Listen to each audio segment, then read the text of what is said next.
Sitting on the dock of the bay, in the heart of the Okanagan Valley, Kelowna, British Columbia, pondering issues such as reputational equity. How much of it is your brand building through the course of this pandemic? On this segment of Leaders and Legends.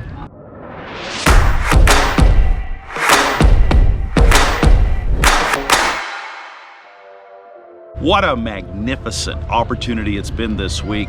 Here on the shores of Lake Okanagan, Kelowna, British Columbia, had a chance to speak with 3 CEO peer advisory groups from Tech Canada. And thanks to Sean Eldred and David McLean, these were the first live in-person sessions since the pandemic hit back in the middle of March. So what a chance to get together again with business leaders who are concerned about how are their companies, how are their organizations going to not just survive but thrive in whatever the new normal is going to be. And something that came up this week here in Kelowna I thought was very relevant to anyone watching, and it's this issue called reputational equity.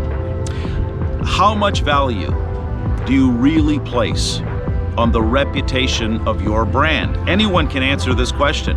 How much value do you place on your brand reputation?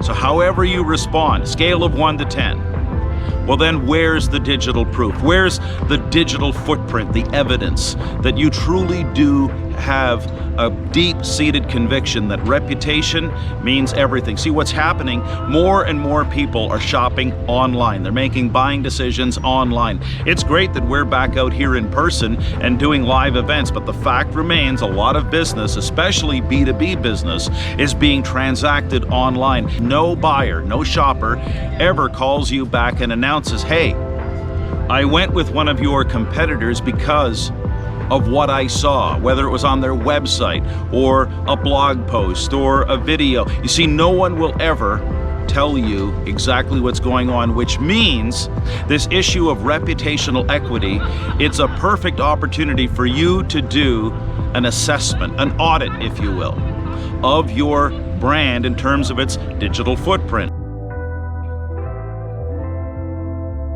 And one of the points that came up that was so strikingly clear in one of the peer advisory groups on Thursday was when one of the members, in explaining to a fellow member, why is all this important?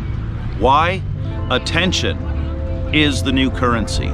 We're in the attention economy. Attention is currency. Simply put, the more attention you gain in the online world, the more sales you make. The more attention you get, the more currency you acquire, and the most valuable currency, the most powerful currency right now is relevancy. So, going forward, what's stopping you from doing your own independent audit of all of your digital assets, from your website to LinkedIn profiles, your Facebook page, your YouTube channel? YouTube is the second most powerful search engine on planet Earth, second most, and yet more than 90% of companies, especially in the B2B sector, don't even have a YouTube channel, and if they do, the last post, the last video was a year, 2, 3 years ago. So as you do your own audit, start to really ask the tough questions. How involved and active are we on all of the relevant digital platforms? Number 2, how relevant is our message? How much does it stand out? Do we have a message and a brand story that is truly different from everybody else? Are we running the risk of having our brand story and message swimming in a red ocean of white noise, or are we sailing towards blue, clear water? These are some of the things that this pandemic now presents for leaders everywhere in terms of determining how much they want to be serious about building their own reputational equity in the place that really counts now, in the online space. Always enjoy your feedback on these posts, and if you find great value, please share, subscribe to the YouTube channel, and thanks again for joining us here at Leaders and Legends, where you never know who you're going to meet or what you'll discover.